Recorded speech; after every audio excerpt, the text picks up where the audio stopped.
2022 du 2 avril 2002 accordant la personnalité juridique à la sphère confessionnelle dénommée les assemblées chrétiennes du message du temps de la fin en sigle ASEMTEF.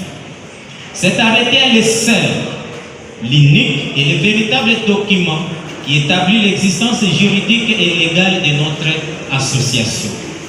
Le siège social et légal reconnu des ASEMTEF demeure au 206 avenue de l'Université quartier Kémirigini, commune de Lemba.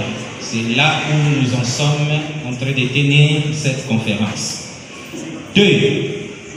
Sur le prétendu arrêté ministériel numéro 108, bar CAB, bar ME, bar MIN, bar JEGS, bar 2024, du 31 de reconnaissance, lui a donné un passeport diplomatique qui sont donnés à tout responsable d'une confession religieuse en République démocratique du Congo.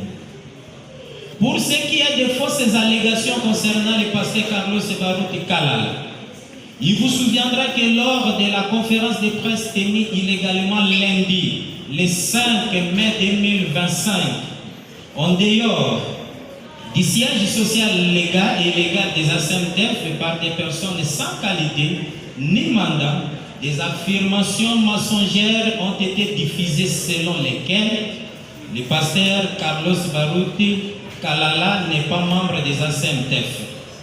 Cette affirmation est fausse, diffamatoire et non fondée. Voici la vérité. Le pasteur Carlos Baruti Kalala est membre effectif et cela depuis plusieurs années. En effet, conformément à l'article 9 des statuts et membre effectif des ASEMTEF, tout prédicateur qui croit au message du prophète Branham et qui, après avoir reçu le baptême au nom de Jésus-Christ, on manifeste le désir et consent au but et objectif de l'association. C'est celui-là qui est mort. Il en est de même des églises qui croient et qui prêchent le message du prophète Branham. Elles sont respectivement représentées dans l'association par leurs pasteurs respectifs. De cette lecture, il ressort que depuis l'époque où pasteur Carlos est vrai à Boma, comme pasteur titulaire, et bien avant comme prédicateur sans compter le temps au sein des Baruti Tabernacle, il demeure membre effectif des ASEMTEF. Il est à jour de ses cotisations conformément au statut et au règlement intérieur.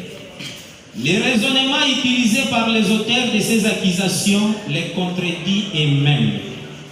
À l'impossible, nous pouvons nous servir de la jurisprudence dans le sens du pasteur Christopher Kabamba, qui était devenu 4e administrateur parce qu'il avait remplacé le pasteur Ngonde, de mémoire, à l'Assemblée chrétienne de Kisangani. De la même manière, le pasteur Carlos, ayant remplacé le regretté pasteur Léonard Baruti Kasongo, doit automatiquement être considéré comme administrateur selon la logique même observée dans d'autres cas. Dire le contraire, c'est nourrir la haine ou refuser la vérité évidente. Arrêtons la haine, choisissons la vérité. Le pasteur André Vibidil a convoqué et tenu de manière irrégulière une prétendue assemblée générale extraordinaire élective. Cette réunion a été organisée en dehors du siège social légalement reconnu des ASEMTEF et en violation manifeste des dispositions statutaires et réglementaires de l'association. Toute activité de l'association doit se tenir au siège social ou dans un lieu dûment autorisé par les organes compétents. Or, aucune autorisation n'a été donnée et le choix d'un autre lieu rend cette réunion nulle et dénuée d'effets juridiques.